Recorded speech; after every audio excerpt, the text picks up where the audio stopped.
When we talk about present value of an annuity, it's essentially the reverse idea.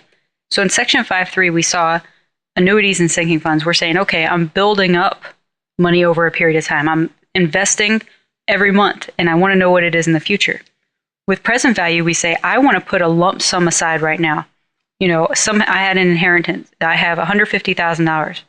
I want to set that aside and be able to take payments from that, withdraw from that account over a period of time. So we start with a large amount and we withdraw over time.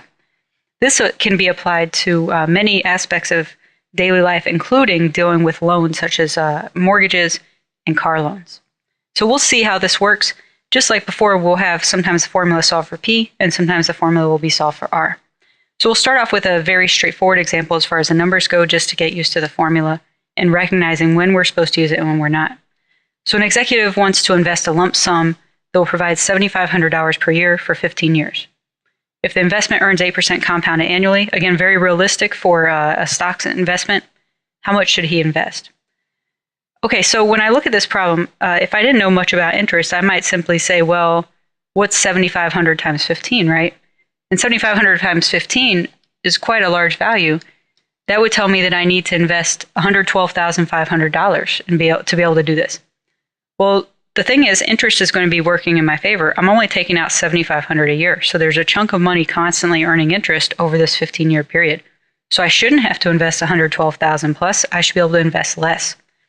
So again, we want to know how much the lump sum would have to be to provide this amount. That's called present value. So the formula present value P is equal to R, that periodic payment that we want to take out, the periodic withdrawal you can think of it as, 1 plus the periodic interest rate to the N. Again, you're familiar with that from the previous formulas. And then I times 1 plus I to the N. All right, so in this particular case, we want to be able to withdraw $7,500 each year. And so this will be 1 plus, and it's 8% compounded annually, so that'd be 0.08 over 1. So this will simplify quite nicely. Over 15 years, it'll be 15 times 1 because it's yearly, minus 1, and then divided by 0.08 over 1 times 1 plus 0.08 over 1 to the 15. So of course this simplifies a lot. This simplifies down to 7,500 times 1.08 to the 15 minus 1 divided by 0.08 times 1.08 to the 15th power. So when I calculated this earlier using the same techniques before, I got a much smaller number than 112,000. I actually got $64,196.09. So interest works in my favor, so much so that it's almost half of what I would have to do simply because it's going to be earning interest over that period of time. So that's why this is so valuable. Now, I mentioned that this is applicable to loans. Well, if we solve for that periodic payment R, you could almost think of P, the present value. When they give you a loan for a house or something, they're essentially investing in you. They're giving you a lump sum, and you're going to give them an amount over time.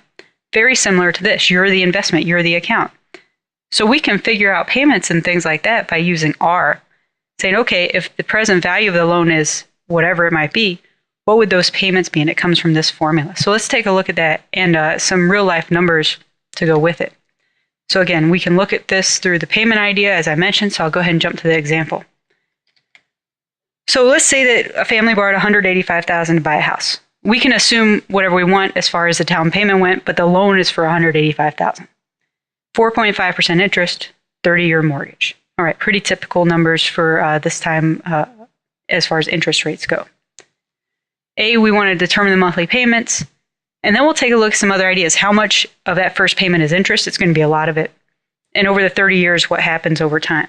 So the monthly payments, again, that $185,000 is essentially a present value, and there's going to be payments coming off of that.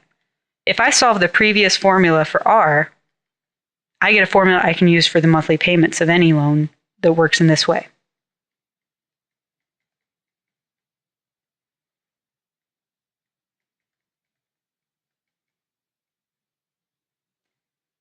Now the thing is, because we're dealing with 30 years and we're dealing with monthly payments, this is going to be really messy as far as the numbers go. So for A, my monthly payment is going to be $185,000, that present value of the loan. And then I is 0.045 over 12 because it's monthly payments. And then 1 plus 0.045 over 12.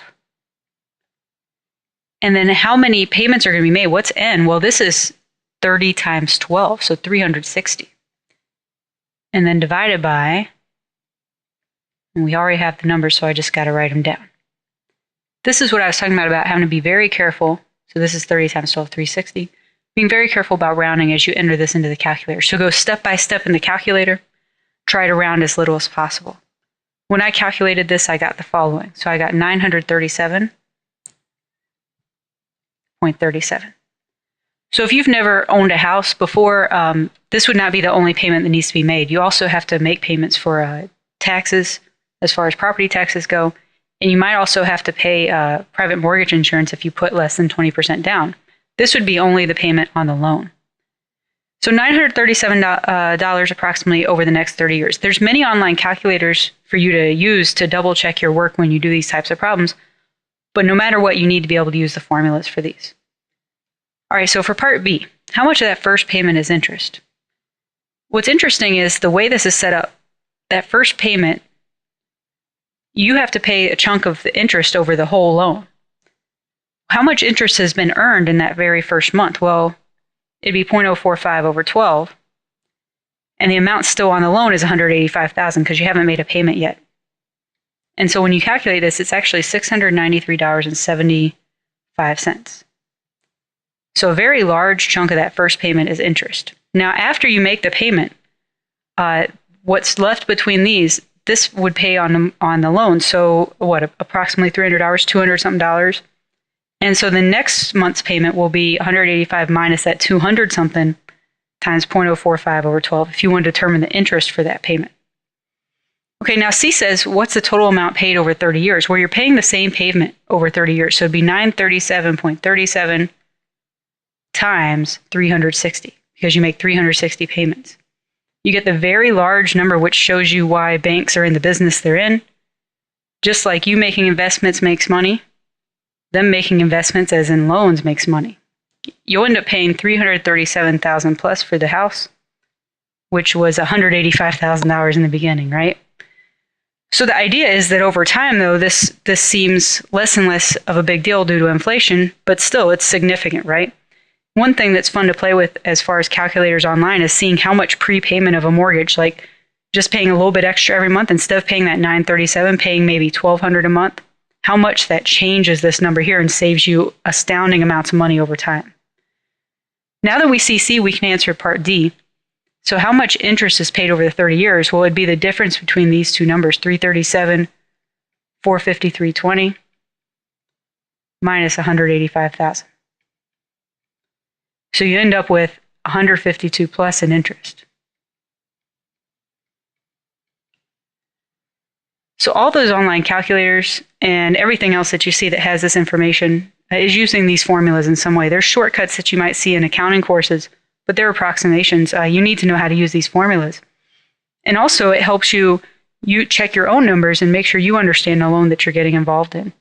So again, you can almost view it as the bank views it, at least as an investment. So that's how come we can still use this. As a last example, what I want to show you is a problem that uses multiple ideas that we've been working with. It's a very simply stated problem. I didn't want the numbers to be too crazy. It says how much should be invested each year for 10 years so that you can take out $5,000 per year for the next 25. Now, I don't know about you, but I'm very visual with this stuff. I need a picture. So we want to invest over 10 years, some amount, to get some number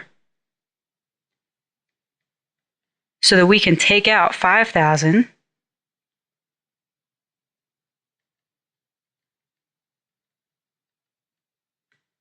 for 25 years. All right, so this actually has two pieces. We're going to be saving up, and then we're going to be withdrawing. This is like a simplified version of retirement planning almost. Retirement planning, you're going to invest over a period of 30 or 40 years, and then you're going to retire, and then you're going to take that money out slowly over time. And remember, interest is always on your side with this, so you never have to invest as much as you thought, and you can withdraw more than you thought as long as the interest is keeping up. Okay, so which way do we approach this first? Well, we have the most solid numbers over here, right? We know we want to take out $5,000 over 25 years.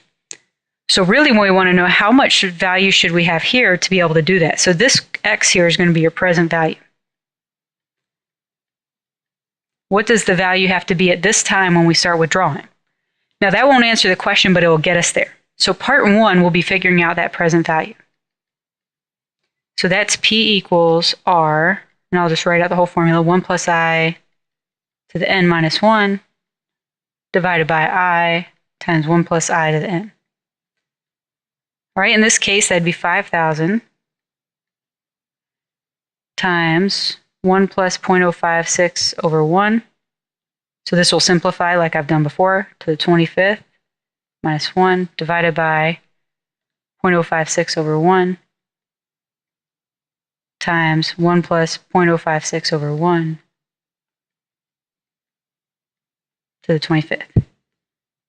So when I calculated this, I got 66,420.04. So there's going to be a little bit of rounding here. So this number here is 66,420.04. Now this is what we're really looking for. How much now do we have to put in to have that in the future? So what formula answers that question? That would be a sinking fund. How much do I have to periodically invest to have this amount at some future time? And that would be in 10 years. So part 2 is figuring out that payment. So the sinking fund formula says the payment will be AI times 1 plus I to the n minus 1. The A is the 66,420.04. And so I is going to be 0.056 over 1, which is just 0.056. And so this will simplify as well. This will be 1.056 to the 10 minus 1.